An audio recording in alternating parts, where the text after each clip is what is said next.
Next speaker we have here, I'll bring him up, is our police chief, John Morrissey. Again, we have no greater friend and ally in the police department. A lot of the things that we just talked about, a lot of things we've been able to do, we have not been able to accomplish without his leadership and his help and support. He's just been tremendous. I'm sad to say, and maybe you probably don't know this, the chief is actually going to be retiring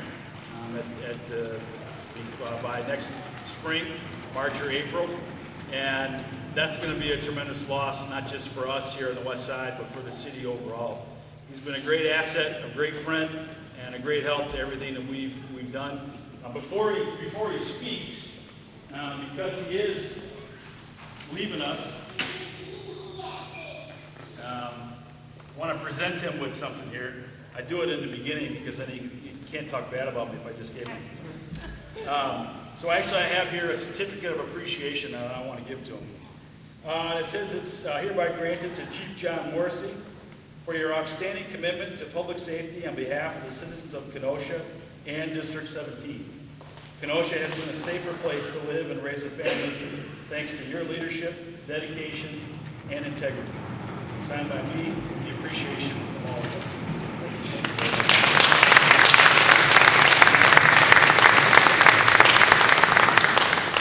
Well, I just got done telling the judge that I didn't want anything. My plan to walk out of here April 19th is to watch probably the new mayor sworn in at 7:30, the new chief sworn in, and I want my son to be in the squad car, who now works for the department, pick me up and drive me home, and hopefully that's the last time I ever ride in a squad car. But that was my plan, but I appreciate that, Dave. I also appreciate the picture because I look a lot skinnier in that. I don't know if you're stressed or not, but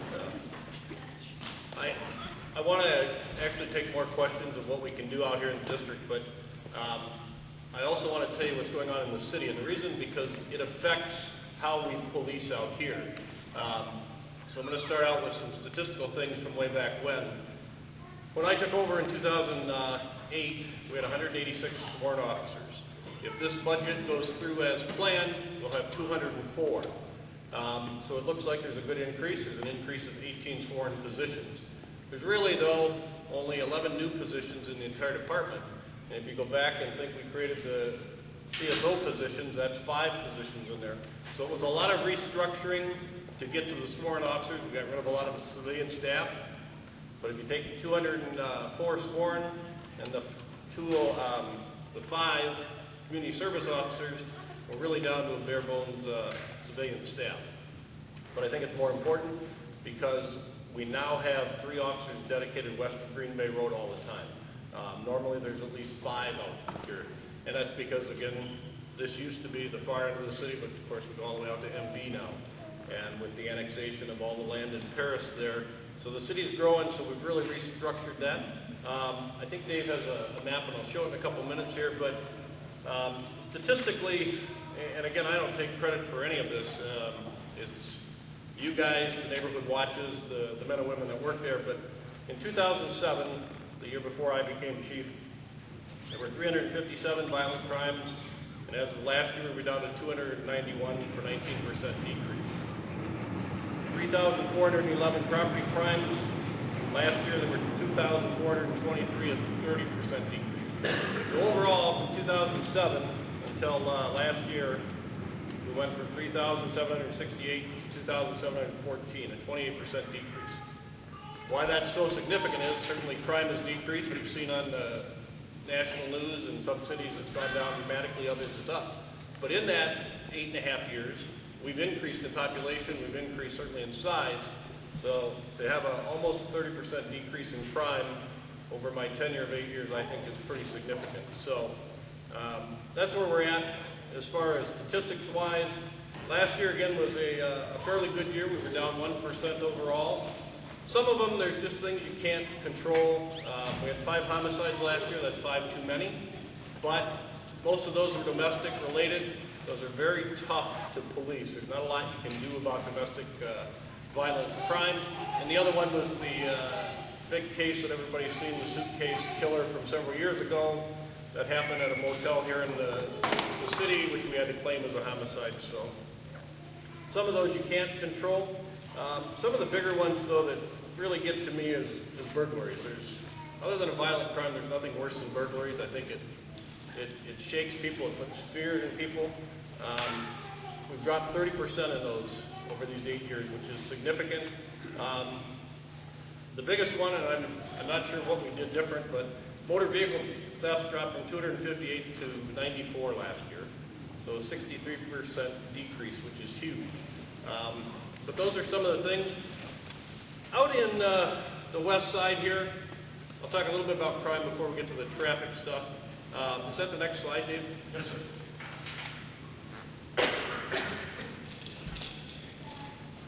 So this is the city of Kenosha during the month of September. Each one of those things means something different. And then we get out to your area. For the entire month of September, crime-wise, not calls for service, because there's a big difference between calls for service and crime-wise.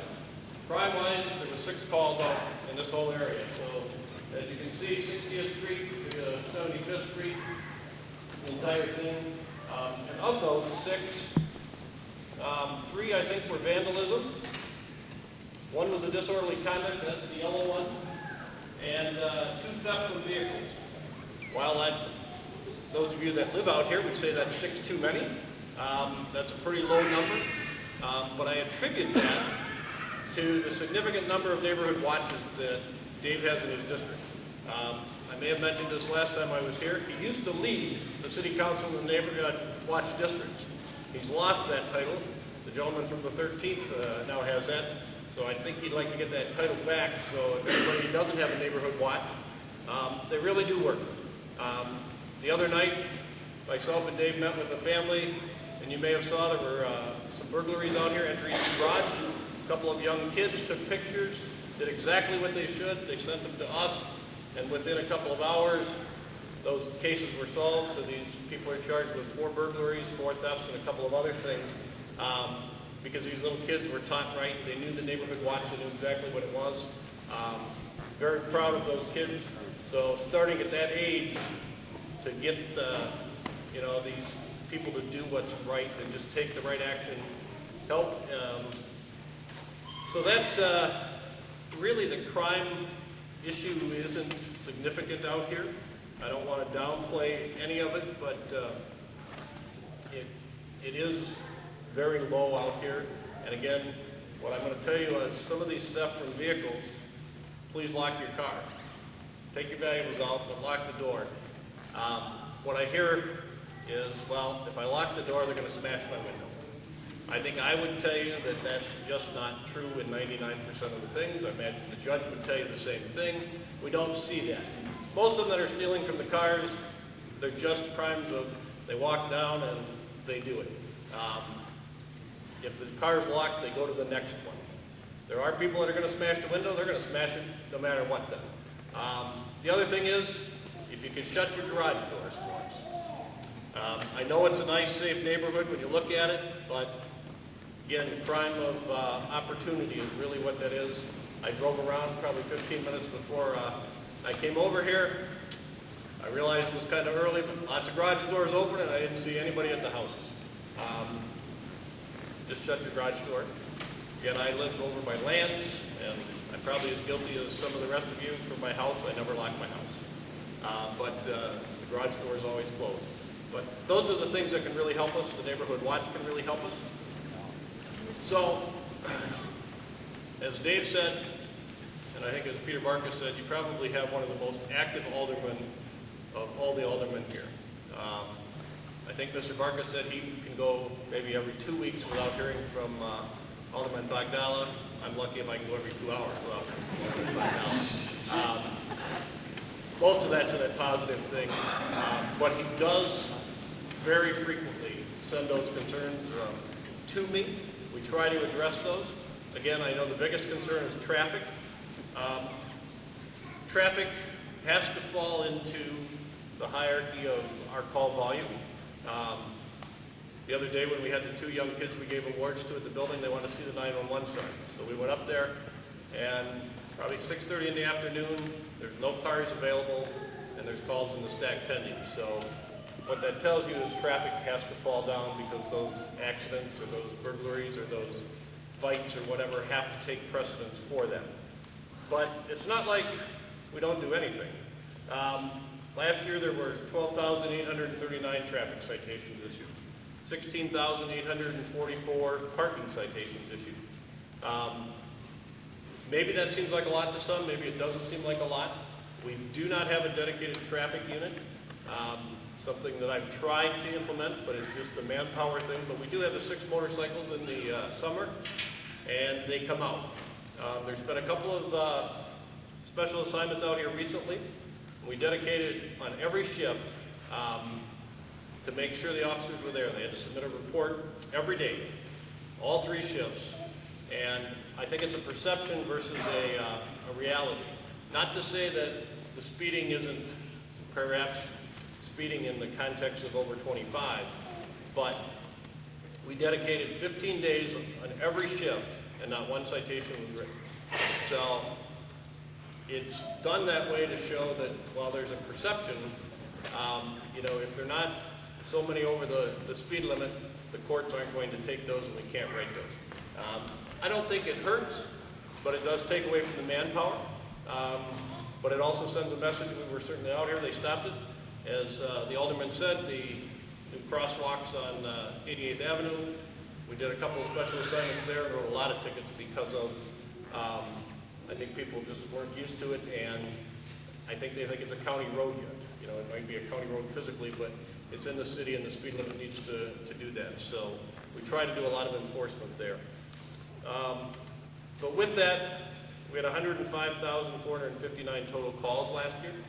So that plays into how we send manpower, where we send that manpower. But again, with the addition over the last 8 years of the new officers and the reallocation, you now have at least 3, if not 5, assigned west of Green Bay Road. And I think that's huge in the context of the response time. Our response times, and I didn't bring them with us, have dropped dramatically. The average response time for the city of Kenosha is 4.5 minutes, city of Kenosha police, which is a very good response time for a city our size. When you get out here, we're averaging probably about 9 minutes. Now, that's on average. If it's, unfortunately, we only have 1 precinct, and that's downtown, the public safety building. So everybody has to report to the public safety building. Now we have staggered shifts, of course, so there's always somebody on the road, but whoever's out here has to come all the way down and back out, and there is that travel time. So in a couple of years in the budget, and I believe it'll stay in the budget, there's $500,000 for a mobile command unit. But my idea, when I put it in the budget, and I'm sure the new chief, whoever that may be, will continue that idea, is it's going to be what a lot of places are going to, mobile precincts. So the chief will work with probably Mayor Antaramian then, find a place, and that's where it will be stationed permanently unless there's that major crime where you need to pull it. So last night, you're all aware, we had the individual hit by the train. I don't know whether we would have pulled the unit for that or not, but that's something where you may pull that, or a homicide. But otherwise, my intent was it will be out there, the officers will be report there, they'll have roll call there, and that will cut down in that time. So I'm hoping to get that 9 minutes down to probably 5 minutes out in this area as well. So instead of listening to me, if there's anything I can kind of address, if there's concerns, I'd be happy to take those back as well. Yes, ma'am. I just want to know if you can update us on what's going on with the status on the road. A little bit. Again, it's a county case, as you know, and we are playing a mutual aid assist in it. Mainly what we've done is we've provided our gang officers to that. As I'm sure you're aware that it appears it's drug related, so our gang and drug unit are fully assigned now to assist the sheriff. I don't believe there were any sightings of him in the last 24 hours, so I'm not sure what that means, of course. The most recent incident that I'm aware of was a stolen vehicle in the city, but he went out into the county with it. So we've recovered most of his previous vehicles, but again, the last 24 hours, I'm not aware of any sightings that they've had with him. Is he in this area? Is he in this area, do you know? Well, I can't, I guess if I knew where he was, hopefully we have it, but Yeah, I know what you're saying. But we're under the assumption that, yes, he's in the Brighton type area out where he's been hanging out in the farm fields. So, again, it's our belief that he has a drug problem. He comes into the city sometimes, he's got those, but his dealers or whatever you want to call them, we know who they are, so that source has been taken away. And again, like I said, I don't believe there's been any sighting of him in the last 24 hours. So, what's that? He may have. He may be somewhere else, something else. At this point, I had a briefing this morning, but I haven't had one since then. So, I'm not aware of any sightings in the last 24 hours for him, which is good and bad. Again, I think we need to get him, but I will tell you that every federal agency and everybody else is working with the sheriff on this. There's been some good things, and again, I think it's very well coordinated the last few days in doing that. So. Take my hand and start a brand new day, and together as one we'll start to see some change. Underneath everything we are, underneath everything we do, we are all people, connected, interdependent, united. And when we reach out a hand to one, we can influence the condition of all. That's what it means to live united. Yes, sir. It may not be your question, but is there anything we can do before some little kid gets hurt? Because our streets are so narrow here. Of course, if you come down here anytime in the summer after 5:30 in the afternoon, the east side of the streets and the the east and the east and west, north and south around this school are completely blocked with cars on both sides, leaving just one traffic lane to get through. It's an inconvenience, I understand, but I'm just, in the vein of safety, is there anything that can be done about that? Well, let me take that, Chief, I'm sorry, because that's actually, we've already in the process of putting up no parking, similar to what we did around the school for the pickup drop-off, but particularly especially on 96th Avenue between 70th and 67th. It's real tight. We worked with, there was a lot of soccer folks who were there. We worked with them. They moved out. It was late spring. And then we got more people that kind of came in. And then kids are playing that as mine do. The gentleman who runs it actually lives here in our district. Great guy. I think we solved that issue that spring in about 3 minutes. I made a phone call to him. He said, no problem, take care of it. And he sent out a letter to all of his parents, and they started using the parking lot here at Nashville. The problem is once that void got vacated because they were moved, more people just kind of came in and filled it up. And then we got more and more people who were here. So, again, it's a double-edged sword. I mean, I'm glad. I love it when you come by and you see all these kids that are out here playing and doing that versus doing other stuff. But at the same time, I think we've got a long-term plan to take care of it. In terms of that street, is that going to also be during the hours of pickup and drop-off? On drop-off time especially, there are a lot of people who, you got a line of cars, especially when it gets cold, and then someone decides to stop in the middle of 97, and you got cars trying to get past, you got snowbanks on each side, and now you've backed up the line just that worse. Yeah, no, we've got it being evaluated all the way around the school. My first focus was on 96 because that's really where it's really bad. But the pickup, when I talk to the folks here at Nash, the parents and teachers who are out here during drop-off and pickup time, it's an issue all the way around. I know Mr. Pitts has sent out communications to a lot of people, a lot of parents.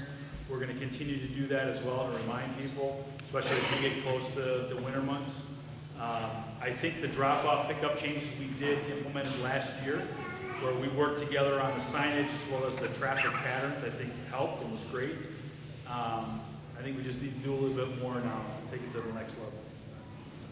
So it's going to be like no parking anytime signs, or is it certain hours? I think we're looking at certain hours. I think that's what we're working through right now.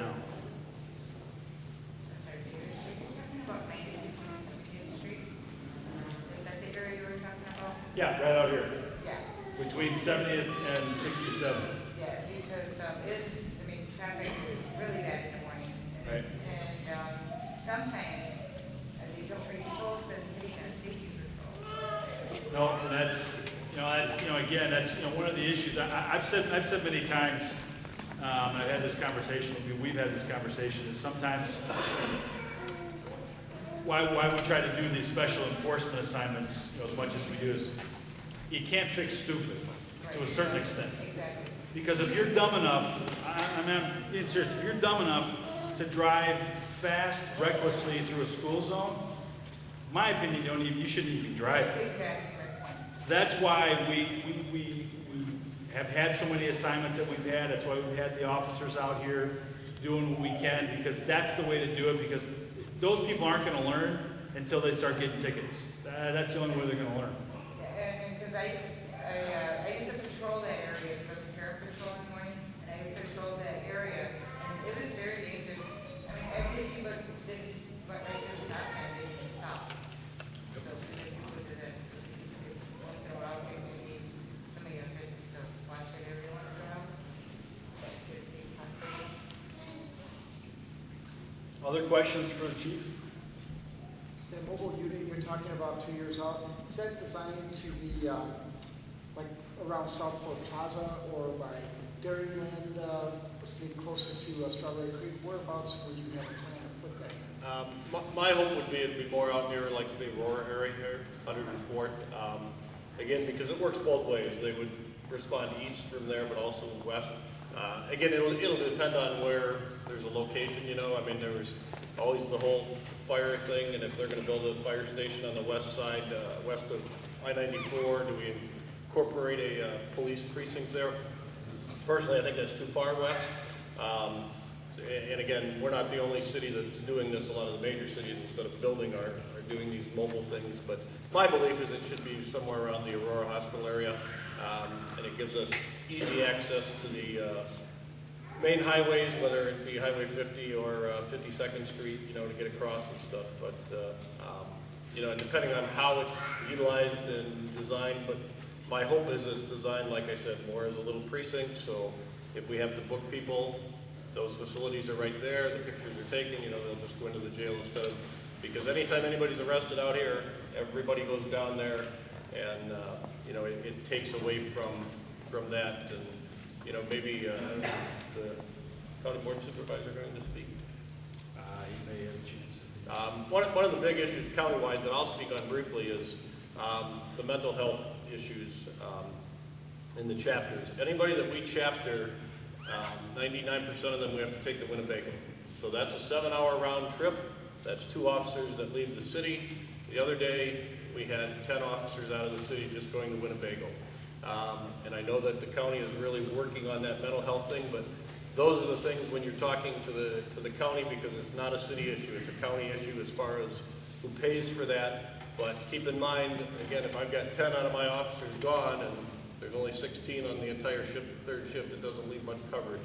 Again, we do a lot of stuff on overtime because of that, but those are the issues that really tie us down and take a lot of our services is currently the mental health commitment. So, yes, sir. Chief, why Winnebago? Why not Milwaukee? The beds just aren't available. Our choices are, there are so many beds in St. Luke's, in Racine. Those beds are normally full.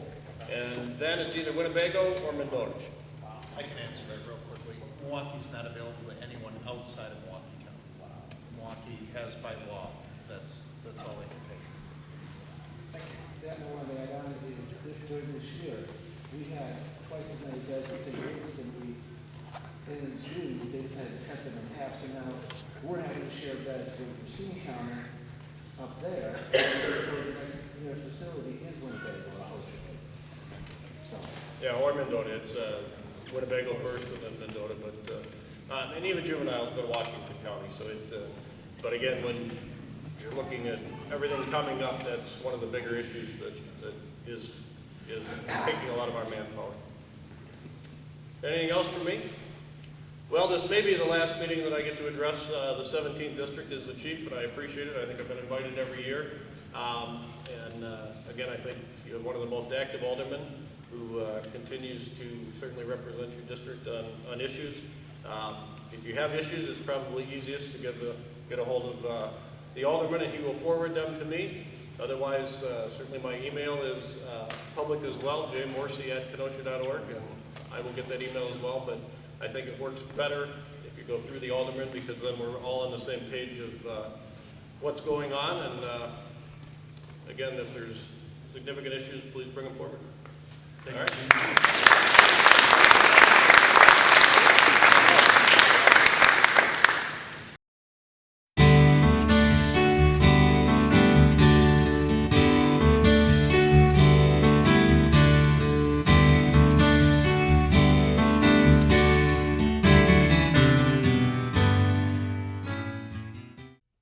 Packers. Viking. Packers. Viking. Viking. Red state, blue state, vegan. Carnivore.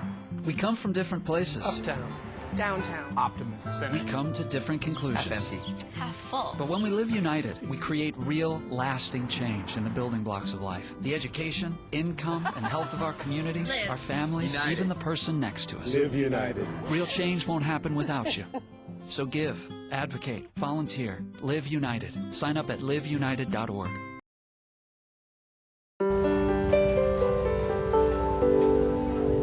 You're watching Kenosha Community Media.